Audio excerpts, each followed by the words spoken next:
කවදාවත් කවුරුත් කියලා නැති කතාවක් මම අද කියනවා. අද අපි ඉන්නේ 2026 අවුරුද්දේ. අද අපි ඉන්නේ 2026 අවුරුද්දේ. ඔයාගේ වයස අවුරුදු 15යි 16යි. ඒ කියන්නේ මේ වෙනකොට සාමාන්‍ය මිනිහෙක්ගේ ආයු කාලයේ උපරිම පුතේ අවුරුදු 75යි දැන්. අවුරුදු 75ක ආයු කාලයක් තියෙන මිනිහෙක් විදියට ඔයා අවුරුදු 15ක් 16ක් විතර ඉවර කරගෙන ඉවරයි. ඒ කියන්නේ තව ඔයාට ජීවත් වෙන්න තියෙන කාලය නිකන් ගෙස් කරන්න. ඔයාට තව ජීවත් වෙන්න තියෙනව කොච්චරද? අවුරුදු 60ක්. දැන් අපි ඉන්නේ 2026 කියන අවුරුද්දේ නම් තව අවුරුදු 60ක් ජීවත් වෙනවා කියලා කියන්නේ කොහොමද කියලා බලන්න. කී අවුරුද්දද? 6යි 2යි 2086ක් 2090ත් අතර කාලය තුල ඔයා මැරෙනවා. ඊට කලින් මම මැරෙනවා. 2086 2090 කියන්නේ 100 වසරකටත් අඩු කාලයක්. 2100 වෙනකම් උඹට කවදාවත් ජීවත් වෙන්න හම්බ වෙන්නේ නැහැ. 2086 අතර කාලෙදි පුතේ උඹ අවුරුදු 75කට වඩා වැඩි මිනිහෙක් වයසක මිනිස්සෙක්. උඹට ඒ කියන්නේ ලොකු හැඟීමක් නැහැ. මොකද උඹට තියෙනවා තව අවුරුදු 60ක් ජීවත් වෙන්න කියන හැඟීම.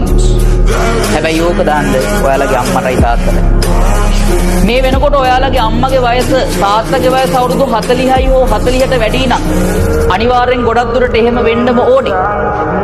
එහෙම වෙනවනම් හොඳට මතක තියාගන්න 2050 වෙනකොට ඔයාගේ අම්මගේ තාත්තගේ ජීවිතය කාලයාගේ වැමෙන් ඉවරයි. ඒ වෙනකොට ඔබ ජීවතුන් අතර ඉන්නවා. ඔබට වයස අවුරුදු 39යි 38යි 40යි. උඹට වයස අවුරුදු 40 වෙනකොට හරියට බැලුවොත් ලෝක ස්වභාවය ආගේ වැ. උඹේ අම්මයි තාත්තයි උඹ ළඟ. අවුරුදු 35 40 වෙනකොට උඹේම වාහනයක උඹේම ගෙදරක ඒ මිනිස්සු දෙන්නව තියාගෙන ඉන්න බැරි වුණොත්, උඹේ වාහනයක දාගෙන පාරේ අරගෙන යන්න බැරි වුණොත්, උඹේ ගෙදරක උඹේ සල්ලි වලින් හදපු ගෙදරක ඒ මිනිස්සු දෙන්නට සතුටින් ඉන්න අවස්ථාවක් උඹලා හදලා දුන්නේ නැත්තම් ඒ මිනිස්සු දෙන්න මැරෙන්නේ උඹ ගැන ලොකු වේදනාවක්. මතක තියාගන්න අපිට තියෙන කාලය සීමිතයි. මේ ලෝකේ බිරිඳක් නැති වුණොත් තව බිරිඳක් හොයාගන්න පුළුවන්. මේ ලෝකේ පෙම්වතියක් නැති වුණොත් පෙම්වතෙක් නැති වුණොත් තව කෙනෙක් හොයාගන්න පුළුවන්. අපි ඕන තරම් පුතේ අපිට දරුවෝ හදාගන්න පුළුවන්. ඒක ප්‍රශ්නයක් නෙවෙයි. අපිට ඕන තරම් පුතේ යාළුවෝ හම්බ වෙයි. අපිට ඕන තරම් නෑදෑයෝ හොයාගන්න පුළුවන්. හැබැයි අපිට කවදාවත් අම්මවයි තාත්තවයි ආය හම්බ වෙන්නේ නැහැ. උඹලට මම පුනා කියන්න හේතුව ඒකයි. අවුරුදු 30 39 වෙනකොට ඊට කලින් අවුරුදු 30 වෙන්න කලින් උඹටම කියලා හැමදේම උඹ සාර්ථකව ගොඩනගාගෙන තියෙන්නේ. එතකොට තමයි උඹේ අම්මටයි තාත්තටයි නිදහසේ S2 පියාගන්න පුළුවන් වෙන්නේ. උඹට ඒ වගේවත් අරමුණක් නැත්තම් මෙතනත් ඇවිල්ලා මේකවත් තේරුම් ගන්න බැරුව පිස්සු කෙලිනවා නම් ඇත්තටම උඹ මේ ලෝකෙට වැඩක් නැහැ.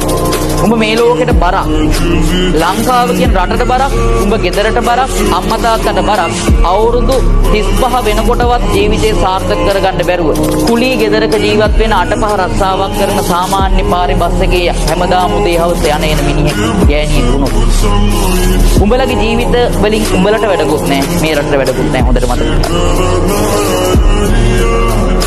අවුරුදු 30 35 වෙනකොට උඹලගෙම කියලා මොනවා හරි දෙයක් ගොඩනගා ගන්න පුළුවන් එකෙක් වෙයන්. ඒක තමයි අපේ එකම ටාගට් එක. ඒකට යන්න තියෙන කෙටිම පාර පුතේ ඉගෙන ගන්න එක විතරයි. වෙන මොකුත්ම නැහැ. වෙන මොකුත්ම නැහැ. උසස් පෙළ ඉවර කරලා O level ඉවර කරලා මම රස්සාවකට යනවා කියලා හිතන්නකෝ. එහෙම උසස් පෙළ O level ඉවර කරාම රුපියල් 25000 22000 බඩියට යන්න වෙන්නේ. උඹලට ලොකු බඩියක් දෙන්නේ නැහැ, ලක්ෂයක් දෙන්නේ නැහැ. ඔයා O level විතරයි ලිව්වේ නේද? අපි දෙන්නම් ඔයාට ලක්ෂ 5ක්. එහෙම දෙන්නේ නැහැ පාඩි. හොඳට මතක තියාගන්න. ඔයාගේ ජීවිතේ ලස්සන කරගන්නවද? ඔයාගේ ජීවිතේ හැඩි කරගන්නවද කියන එක ඔයාට අයිති දෙයක්. ඒ හින්දා හොඳට මතක තියාගන්න.